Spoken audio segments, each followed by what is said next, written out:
네, 우리 옆 사람에게 어유 오셨군요. 잘 오셨습니다.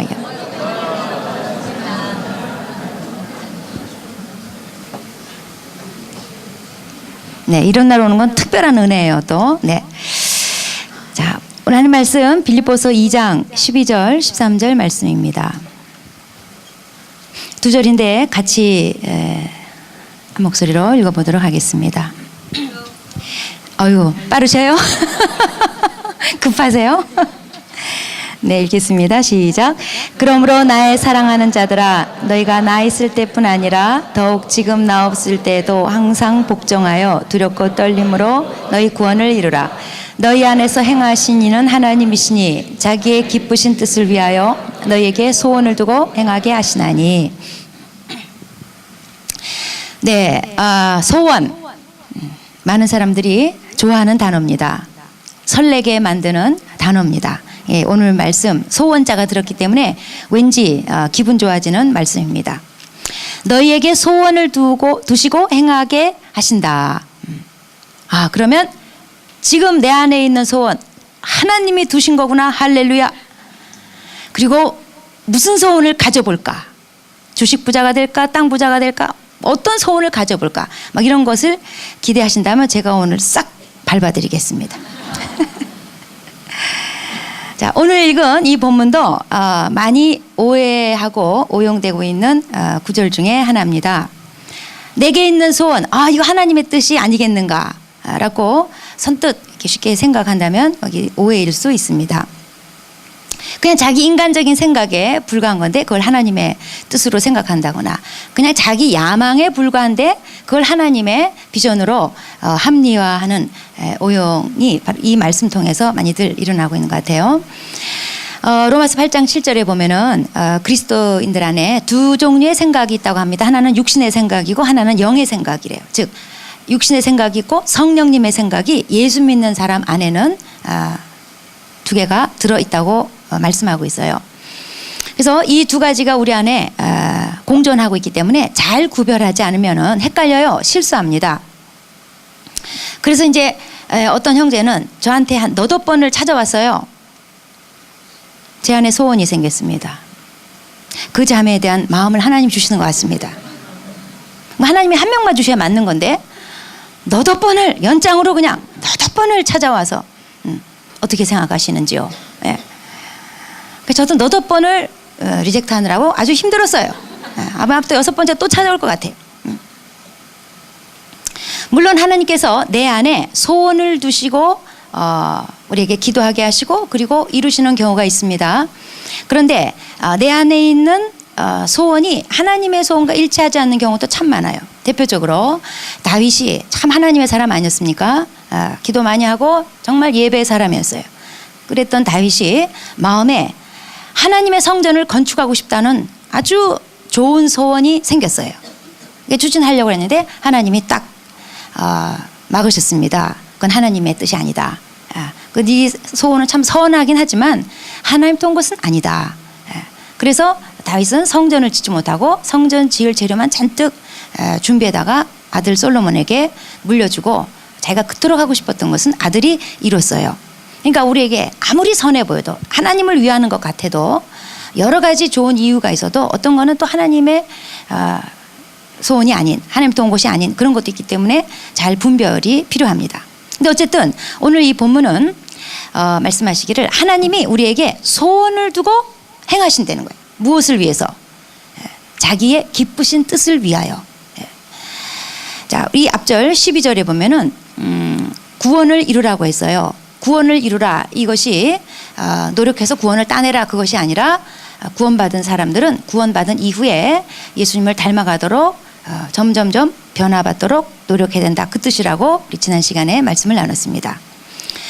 그러니까 구원을 이루라. 성화.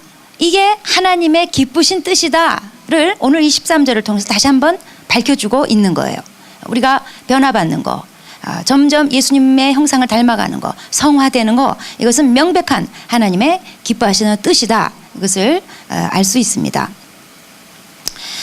로마서 8장 29절에 보면은 하나님이 우리를 구원하신 이유가 많은 사람들을 아들의 형상, 즉 예수님의 형상을 닮도록 많은 사람을 선택하시고 구원하셨다. 이렇게 말씀하고 있어요. 예수 믿는 사람들은 하나님의 자녀가 되는 거고, 하나님의 맏아들 예수 그리스도랑 그 다음에 둘째 이하는 전부 다 딴판이다. 이런 곤란하잖아요. 다 맏아들과 같이, 예수님과 같이 닮기를 원하셔요. 그래서 하나님이 우리들을 선택하시고 구원하셨다. 구원의 이유를 로마서 8장 29절은 그렇게 밝히고 있어요. 그래서 오늘 이 12절에 구원을 이루라, 이거는 구원받은 자들이 구원 이후부터 평생에 걸쳐서 이제 변화받기 위해서 힘써야 되는데, 그렇다면은 구원을 이루라 이 말씀을 딱 읽을 때 평생 예수님 닮도록 변화받는 이 노력 그리고 성과가 마치 그 공로가 인간에게 있는 듯한 오해를 불러일으킬 수 있잖아요. 그래서 그 오해를 불식시키기 위해서 오늘 13절 말씀에 너희 안에서 행하시는 이는 하나님이다 딱 못 받고 있어요. 예. 그러니까 오늘 이 말씀은 너희 안에 소원을 두시고 자기 기쁘신 뜻을 위하여 너희 안에 소원을 두시고 행하게 하신다. 이 말씀의 참 뜻은 뭐냐면은 성화에 관한 거예요. 뭐든지 우리 속에 소원이 있으면 그게 하나님 돈 거고 그리고 하나님이 이루실 거고, 그 뜻이 아니고 성화에 관한 소원, 그 말씀이 이 본문의 본래 뜻입니다. 즉 얼른 보면은 성화가 인간에게 달린 것 같지만 그게 아니다. 하나님이 하시는 거다. 성령 하나님이 들어오셔서 너희 안에서 행하시는 거다. 그게 13절 말씀 뜻이에요. 자, 성령님은 예수님이 부활하시고 승천하신과 함께 하나님이 보내주신 선물이에요. 하나님의 영, 그리스도의 영입니다. 그래서 예수님이 승천하신 이후부터 예수님이 재림하시는 날까지 성도 개개인에 대한 구원 사역을 이루세요.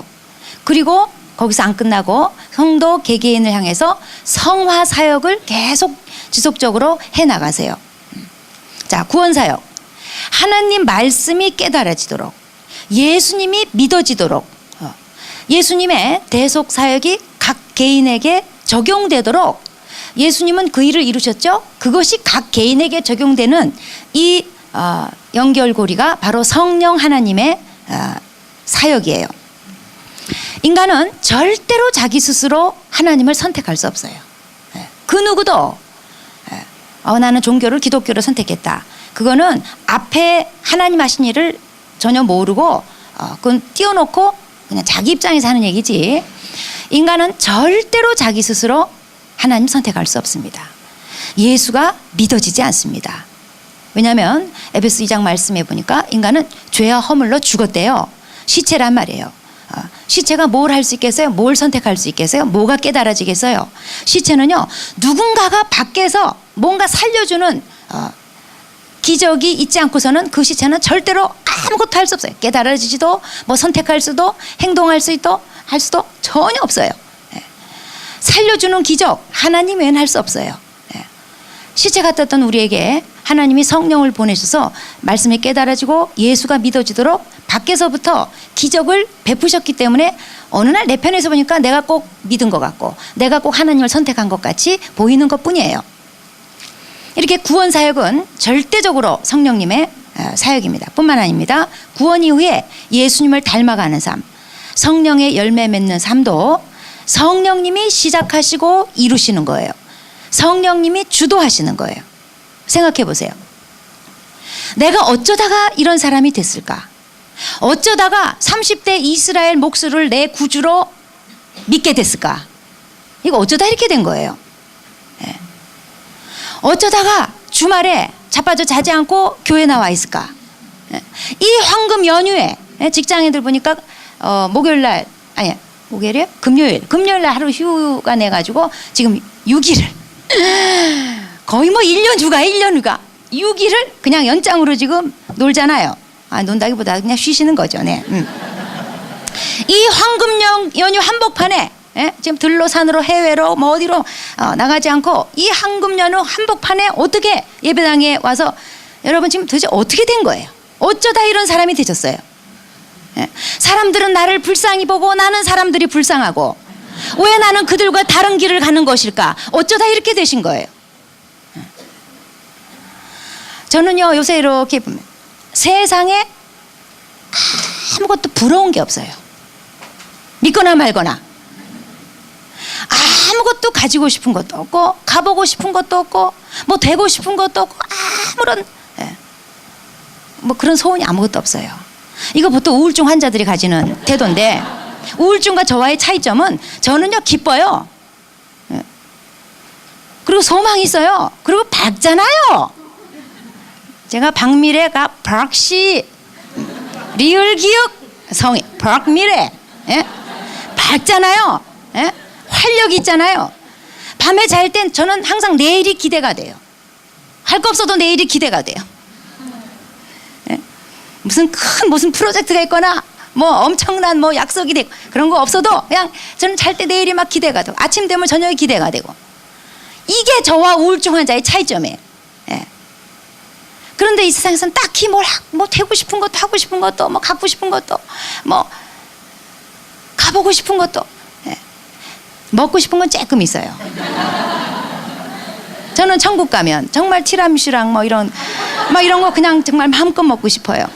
지금은 제가 사역을 위해서 건강해야 되기 때문에 지금 막 제가 꾹 참고 있지만 먹고 싶은 건 몇 개는 있는데 다른 거는요 정말 뭐 하고 싶은 것도 갖고 싶은 것도 아무것도 없어요. 생각해 볼 때 어쩌다 내가 이렇게 됐을까? 어쩌다 이렇게 됐을까? 나 어쩌다 이렇게 이런 길을 가게 됐을까? 이런 사람이 됐을까? 답은 뭐예요? 하나님이 내게 오셔서 어떤 일이 일어나게 하신 거예요. 내 삶에 개입하셔서 나를 휘저어 놓으시고 어떤 일을 행하신 거예요. 죽었던 내 영혼에 찾아오셔서 소생시켜 주시고 하나님을 바라보게 하시고 하나님하고 교제하게 하시고 하나님을 사랑하게 하시고 내 안에 거하시면서 예수님의 형상을 닮아가도록 그리고 별 가치도 없는 세상에 많은 반짝이는 것들이 내게 아무런 가치가 느껴지지 않도록 주님께서 어떤 일을 행하신 결과예요. 저는 이 일을 주님께서 마지막 날까지 계속 하실 것을 믿어요. 빌보서 1장 6절 말씀에 의해서 너희 안에 착한 일을 시작하신 이가 그리스도 예수의 날까지 이루실 줄을 우린 확신하노라. 저는 확신해요. 어떻게 1978년도 12월 25일 아침 10시에 만났던 그분을 하루도 빼먹지 않고 변함없이 사랑하고 경외하고 그분을 섬길 수가 있을까? 저로부터 말미암은 게 아니에요. 하나님이 제게 개입하셔서 제게 어떤 일을 하신 거예요. 하나님이 더 알고 싶다. 더 충만해지고 싶다. 더욱더 예수님 닮고 싶다. 이런 갈망들. 모든 하나님을 향한 소원, 영적인 갈망. 이건요. 우리 인간 스스로 느낄 수 있는 게 절대로 아니에요. 우리 자신에게서부터 나오는 게 절대로 아니에요. 13절에 보니까 하나님이 내 안에 그런 소원을 두시고 그리고 행하게 하셨다는 거예요. 우리 크리스찬들의 변화에 있어서 우선적으로 일어나는 게 뭐냐면 소원 영역에서 변화가 일어나요. 옛날하고 지금하고 소원이 달라지고 예수를 더 사랑할수록 예수님을 더 많이 닮을수록 예수님을 더 알아갈수록 그 사람은 그렇지 않은 사람과 소원이 확실히 다른 크리스찬이 돼요. 그래서 내가 만약에 다른 사람보다 더 예수 잘 믿는다, 더 충만하다, 하나님에 대한 갈망이 더 크다, 만약에 그렇다면 겸손해져야 돼요. 자랑하면 안 돼요. 왜냐하면 그 시작을 주님이 하셨고 주님이 이끌어가고 계시고 주님이 완성해 가시는 거기 때문에 절대로 우리의 자랑거리가 돼서는 안 돼요. 그리스도인들의 모든 영적 갈망, 소원, 그리고 그것을 행할 수 있는 능력, 이거는 하나님이 시작하신 것이고 하나님이 공급해 주시는 것. 하나님이 공급하지 않으시면 아무것도 일어나지 않는 거예요. 그래서 성화의 시작으로부터 완성까지 그걸 바로 성령님이 이루신다는 겁니다. 성화의 주체는 성령님이라는 게 그게 오늘 13절 말씀의 뜻이에요. 예수 믿다면 누구나 다 내 안에 그리스도의 영 성령님이 계신다고 성경은 말씀하고 있어요. 그래서 오늘 12절에도 보니까 13절에도 보니까 너희 안에서 행하시는 이 하나님이 그렇게 행하신다는 거예요. 이 하나님이 바로 성령 하나님이세요. 예. 그래서 너희 안에서, 내 안에서 하나님이 행하신다고 말씀하셨기 때문에 우리는 두 방면에서 일하신 하나님을 두 방면 다 볼 줄 알아야 돼요. 하나는 하늘에서 일하신 하나님, 또 하나는 내 안에서 일하신 하나님. 위에서 일하신 하나님, 속에서 일하신 하나님. 이 두 방면을 우리 그리스도인들은 항상 바라볼 줄 알아야지 돼요. 그리고 추구해야지 돼요. 고개를 들어서 위를 볼 줄 알아야 돼요. 저 높은 곳을 향하여 날마다 나아갑니다. 위를 추구해야지 돼요. 하늘에서 하나님이 은혜를 부어주시고 능력을 부어주시고 힘을 공급해 주시고 믿음을 주시고 이렇게 하늘에서 부어주시도록 하늘 문을 열어서 내게 부어주시도록 하늘을 갈망해야지 돼요. 하늘에서 역사하시는 주님을 바라볼 줄 알아야 돼요. 그런가 하면 내 안에서, 오늘 말씀은 내 안에서, 이걸 좀 보고자 합니다. 내 안에서. 그러니까 주님이 내 곁에 계셔요. 물론 내 곁에 계시지만 내 안에 계신 성령 하나님을 볼 줄 알아야지 돼요. 우리 아들이 옛날에 제 첫 번째 비행기 제주도 갈 때 첫 번째 비행기 탈 때 딱 뜨니까 구름 위로 올라가니까는 제일 딱 말을 띈 게 엄마 하나님은 어디 계신데? 없다 그랬어요. 눈에 보이는 데는 없다. 그 다음에 TV 보다가 과학 프로 이게 위장 보여주고 막 이게 장들 이렇게 뭐예요? 여행하는 과학 프로 보다가 엄마 하나님 어디 계신데? 얘는 지금 위장에 붙었을까 쓸개에 붙었을까 어디 붙었을까 그게 좀 굉장히 궁금한 거예요.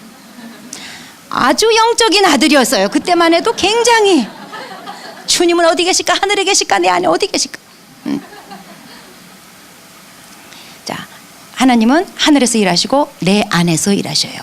예수 믿는 사람 안에는 다 성령으로 내 안에 들어와 계신 거예요. 하나님은 외적인 일만 행하시는 분이 아니세요. 내 안에서도 소원을 주시고, 즉 하나님을 향한 갈망, 하나님의 뜻을 이루고자 하는 소원, 예수님을 닮고 싶은 소원, 그 소원을 내 안에서 부어주시고, 그리고 그것을 행할 수 있도록 내 안에서 능력으로 역사하시고 나를 인도하신다는 거예요. 그래서 내 안에서 지금도 역사하시는 성령 하나님을 바라볼 줄 알아야 돼요. 인식할 줄 알아야 돼요. 그분을 인정하고 그분하고 동행할 줄 알아야지 돼요. 오늘 보면 13절에 이제 성화를 성령님이 주관하신다. 성령님의 사역이다 라고 말씀하는 건데, 그렇다고 해서 이 말이 성령님이 너희 변화를 주관하시니까 하나님이 다 알아서 하시니까 너희는 가만히 있어라 그 뜻일까요? 그건 아니죠. 하나님이 다 알아서 하시고 나는 그냥 가만히 있기만 하면 되고, 이것은 인간이 로봇가 되는, 하나님이 그냥 강제적으로 일하시는, 인간은 로봇에 불과하다는 뜻이에요. 그 뜻은 아니죠. 인간에겐 책임이 없다는 거예요. 그건 아니죠. 지금 23절의 말씀은 성화의 주체는 성령님이시지만 내 편에서도 인간 편에서도 책임 있는 응답을 해야 된다는 거예요. 하나님이 인간에게 자유의지를 주셨어요. 뭘 선택할 수 있도록 의지를 주셨어요. 선택권을 주셨어요. 그래서 예수 믿는 사람은 이 사실을 깨닫고 성령의 인도에 순복할 책임이 있어요. 그래서 12절 말씀에 항상 복종하여 두렵고 떨림으로 너희 구원을 이루라 그랬어요. 항상 복종하여. 내 안에 내가 항상 복종해야 될 성령님이 계시다는 거예요. 그분이 의지를 갖고 일하신다는 거예요. 성령님은 인격체세요. 무슨 바람처럼 신비한 연기처럼 에너지처럼 내 안에 들어와 계신 것이 아니라 인격체로 내 안에 들어와 계세요. 그분은 인격체세요. 지정의를 가지고 내 안에 지금 들어와 계세요. 지정의 중에서 의지, 나를 변화시키겠다는 의지, 예수님의 형상을 담도록 만들어내겠다는 의지를 가지고 지금 내 안에 들어와 살고 계신다 이 말이에요. 그 의지 때문에 성령 하나님은 나한테 계속 어떤 소원을 주셔요. 또 우리 편에서 볼 때 느낌이라고도 해요.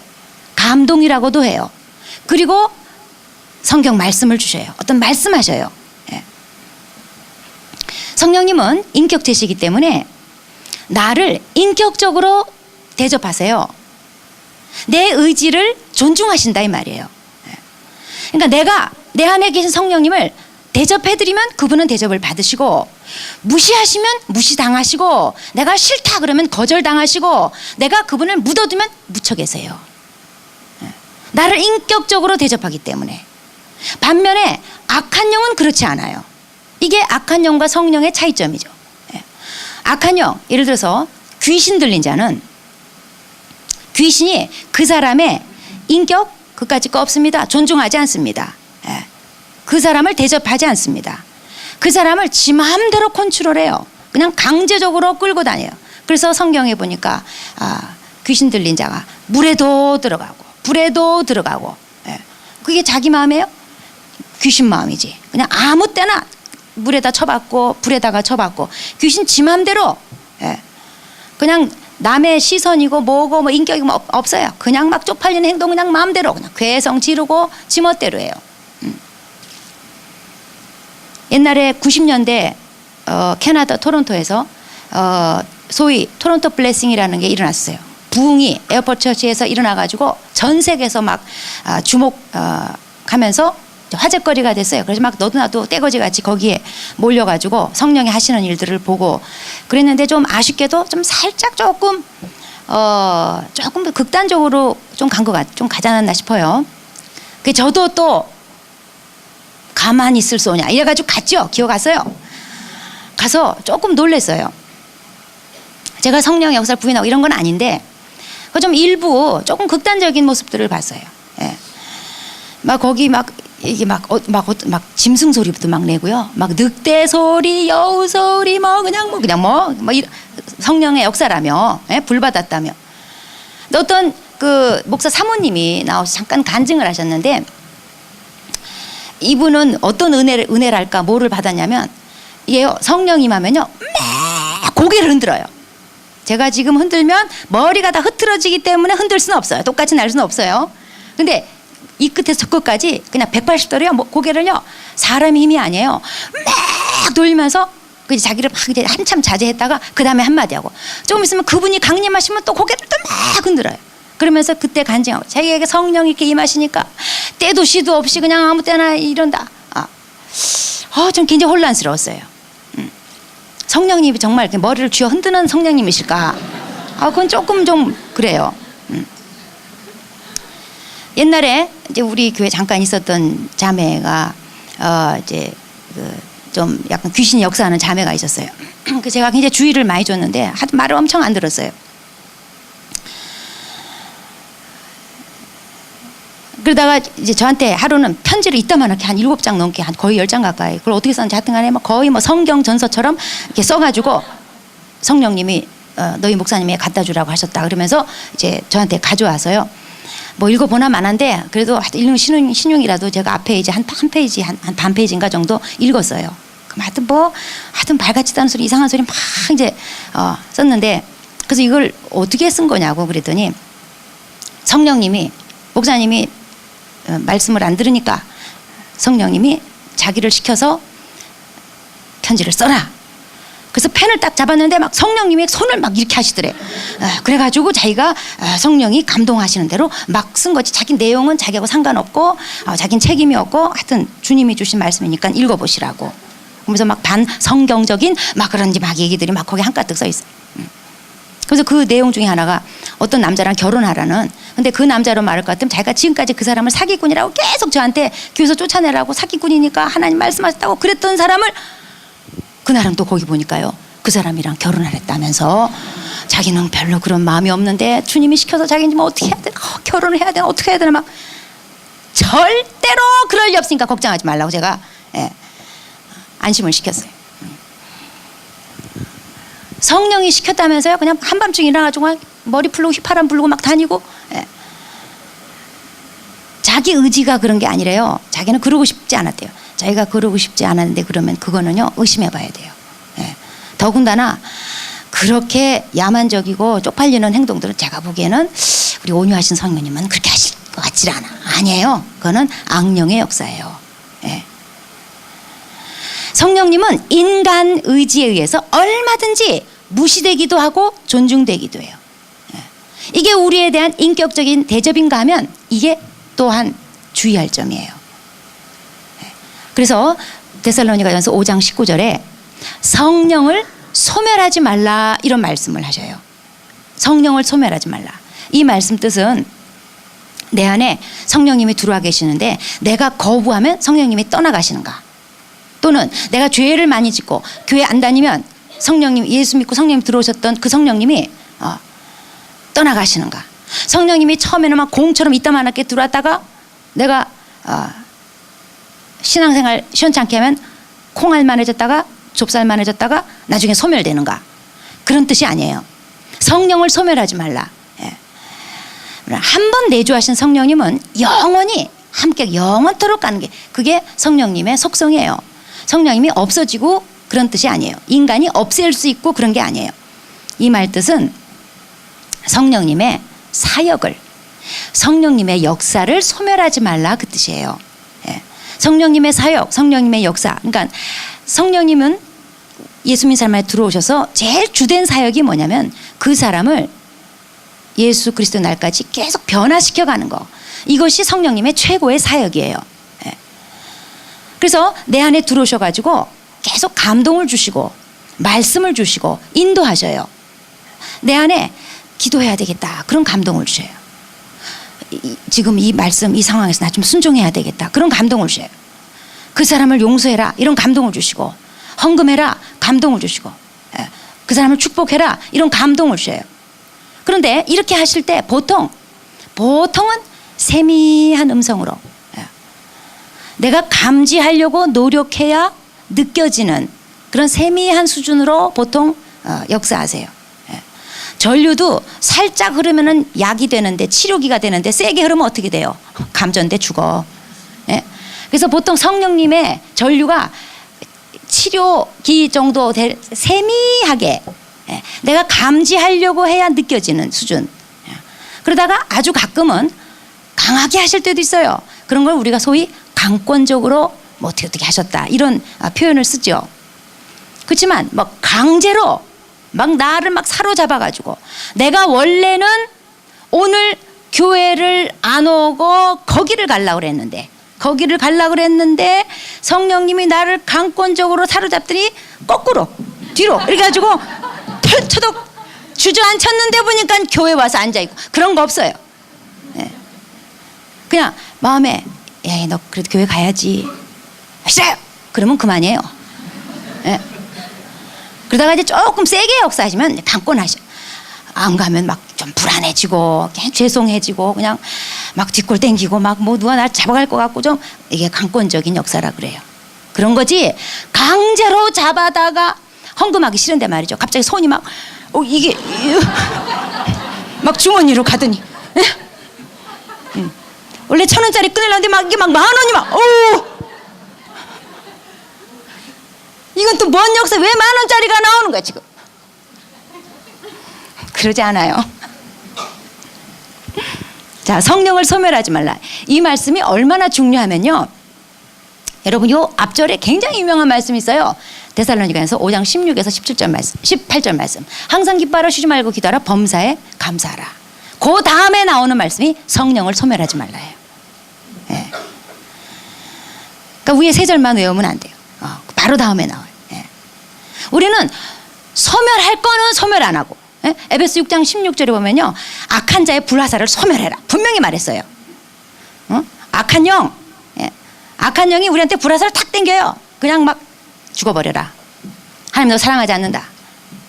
기도해봤자 별로 소용도 없다. 너 응답 받은 거 있어? 없지? 소용없어. 이런 불화살을 탁 당겨요. 그거 소멸하라는데, 그거는요, 할렐루야.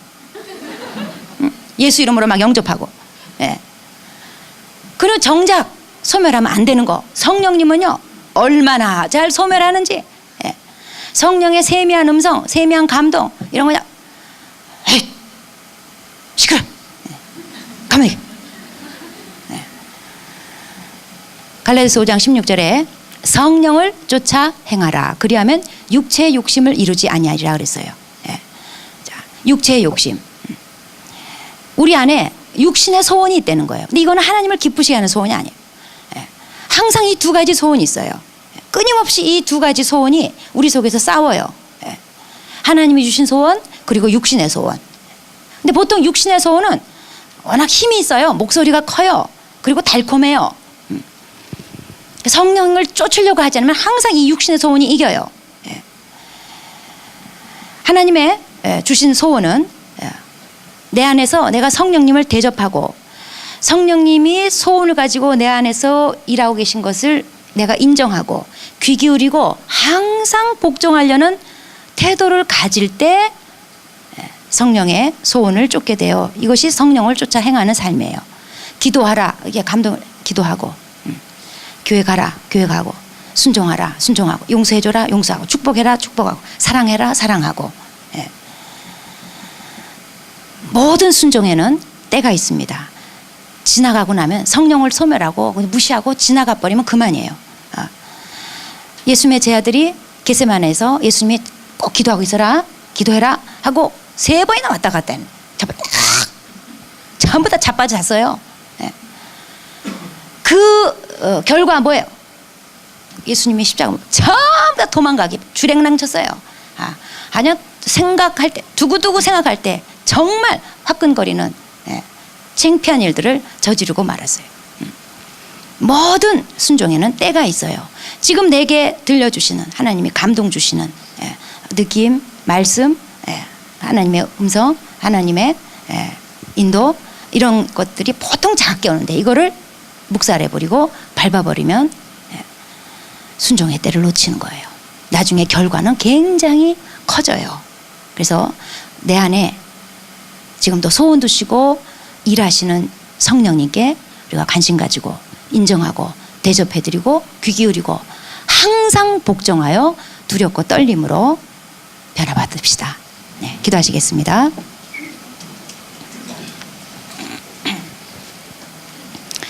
자, 예수 믿지 않으신다면 예수님을 영접함으로 성령 하나님이 내 안에 들어와 살고 계십니다. 이분이 들어오시면 참 좋습니다.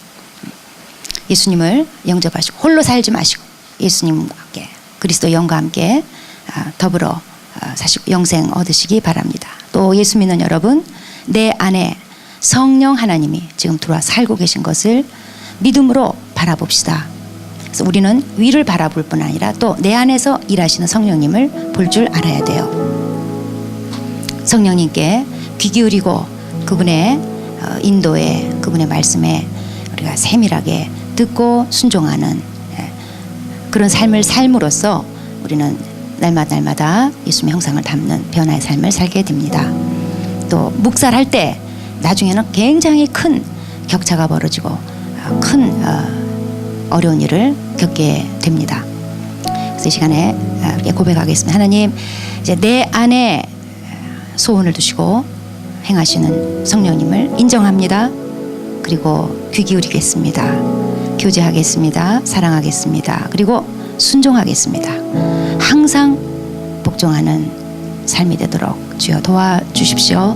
그리고 지금도 내 안에서 뭔가 말씀하고 계신 그 음성이 있다면 무시하지 말고 잘 들어서 순종하는 자 되도록 도와주십시오. 기도하시겠습니다.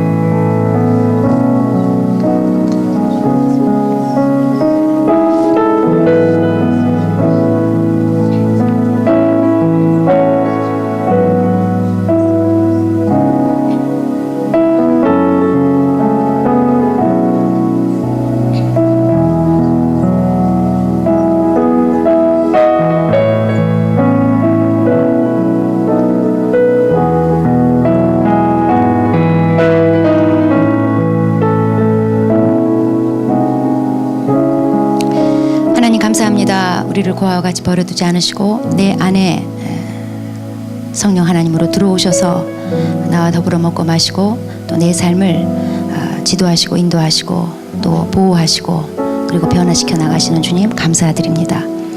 주님이 하늘에서 일하실 뿐 아니라 내 안에서도 일하시는 분이심을 이제 깨닫고 내 안에 성령님께서 어떤 소원을 주시는지 그리고 어떻게 말씀하시고 어떻게 인도하시는지 세밀하게 귀 기울이고 작은 말씀에 작은 것부터 순종하는 삶이 되도록 도와주십시오. 항상 복종하여 두렵고 떨림으로 예수님을 닮아가는 삶이 되도록 아버지 우리 모두를 하나님 인도하여 주십시오. 그래서 주님의 사람으로 만들어 주시옵소서. 예수님의 이름으로 기도합니다. 아멘.